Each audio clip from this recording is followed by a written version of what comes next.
So what we're going to do, folks, is do a little mindful sweep of our garden, keeping our little terrarium nice and clean, because the sphagnum moss can be a little bit dusty. So we just use a very simple art brush you can get in most art shops. It doesn't have to be very expensive at all. And just give it a nice little wipe. If you've got loads and loads of fingerprints and you've been playing around and you've got a little bit of wet moss on the side, you can also just use a tissue. Just give it a wee little wipe. I personally just like playing with them with the brush, to be fair. Give it a nice clean. Mainly on the inside, because you don't want these little bits getting trapped in the layers, those nice neat layers we need to create.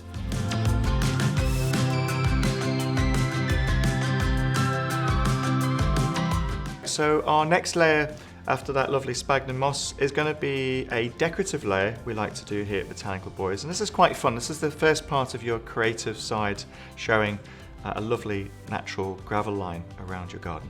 And how we're going to do that, we need to prepare a little bit of the terrarium substrate, but this is not for planting. Just remember, it's just around the edge, and I'm going to demonstrate how we do that. So grab yourself a little handful of the terrarium substrate mix. Now remember, this mix doesn't need to be too wet, so you never want to go out and get some potting mix where it's too wet, because that'll be too much moisture for your garden. We're going to water our garden at the end, but this is just for decoration. Okay, so we're dropping in the substrate, just literally for our decorative layer, about 1 centimetre thick. That's all it needs to be. And this is not a standard rule for terrariums, guys, it's just the way we like to do them. And it also provides a little bit of creative fun using those raw materials, which we're going to go on to next. And it just gives you a terrarium just an added little bit of arty touch, creative touch, which we're going to go on to next. So what we're going to do here with the substrate, we're tapping it down. Now you see I'm using my finger. You could also use your dibber, because now you're an expert after using that with the moss. Tap it down, and the soil, or the substrate, needs to be about 1 centimetre thick, no thicker than that really. So think of it like a donut, if anyone likes donuts. There's usually a nice hole in the middle of the donut. It just allows our terrariums to look a little bit more contemporary. The thing is, with some terrariums I've seen in the past, there's too much soil on the sides and it just looks really heavy, especially if you've got a dainty piece of glass. You want to make it as contemporary as possible and not so heavy with loads of soil.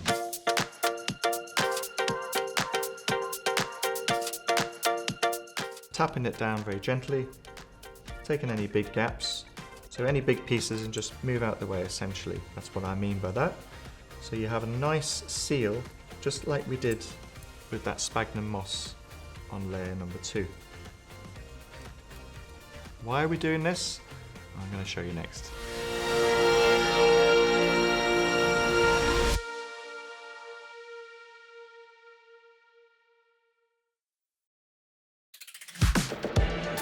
So we've done our clay pellets for drainage, our sphagnum moss for filtration, and we've done our little donut of terrarium substrate mix ready for our decorative layer, which now we're going to go on to.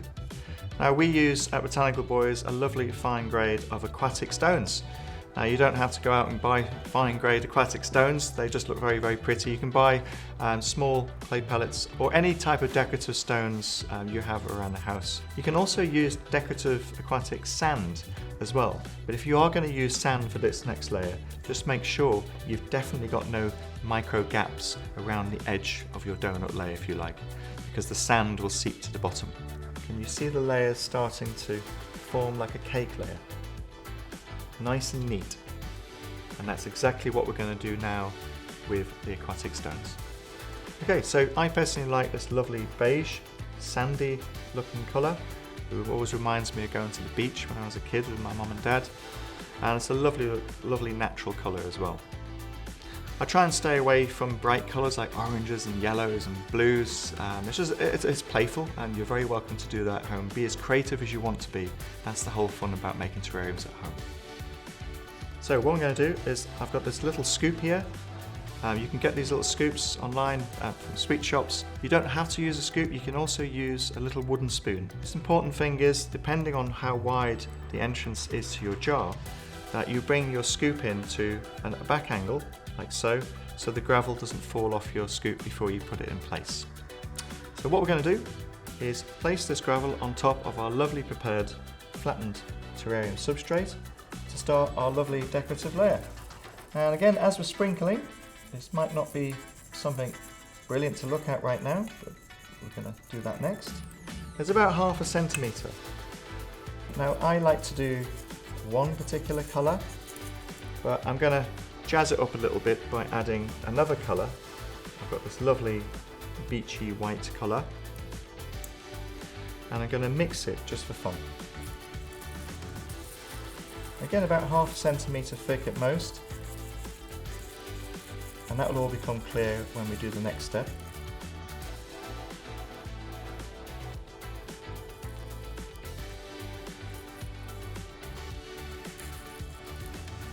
And we're finally round now, 360 degrees around the outside of our donut on our last piece. There we go. Now, it may not look much at the moment, so the next step, we're going to sandwich that in and get that lovely contrast between the soil and your lovely decorative aquatic stones.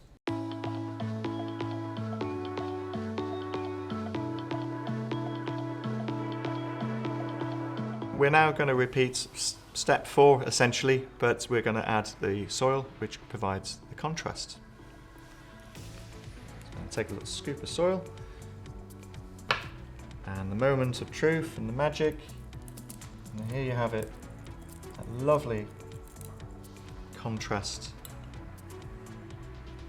coming through on the side of your garden. So we're going to carry on around the edges, again just around the edges, and then we're going to do the planting next. Just go in.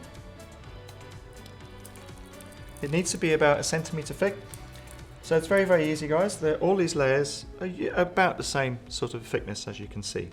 It's fine if you go off piste a little bit.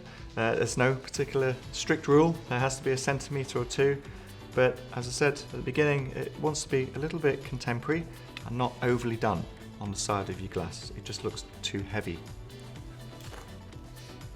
Carry on there, just adding a lovely bit of contrast. And just have another quick look around your garden to make sure that you're happy.